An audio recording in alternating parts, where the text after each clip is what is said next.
Well, hello everyone, it's Donna. How are you doing today? So, I thought I would show you the completed panel as it sits right now.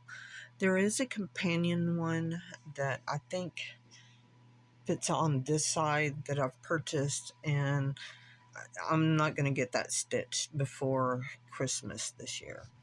Now, I think this thing is gorgeous. This is off slightly up there.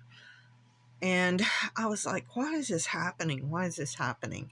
And I looked at the one that I stitched last year that is perfect. There's no perkers in here or up there. And I'm like, what's so different? What happened this year? And this morning I figured it out because I was looking at the two of them, and the one I did last year, I had put a like an iron-on tearaway behind it when I stitched on the flannel. And this one, for some strange reason, I didn't. I just used the heavy cutaway. And so when I was sewing them, together, the flannel was stretching.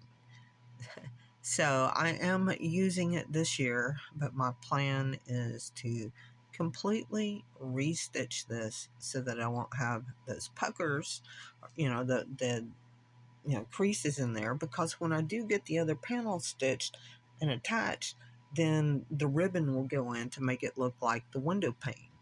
So I don't think it would lay flat the way it is. So I don't know.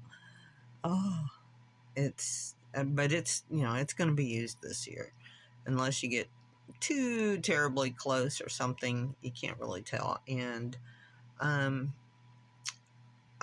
think I might put this in a like a poster frame or something like that, just a cheap one or something, and hang it over the fireplace or something. Who knows? I don't know where it's going to go this year, but it will be used this year, and then it's going to go away because I got to do it again. But there it is. I will talk to you later, and I hope you were having a fabulous day. Bye.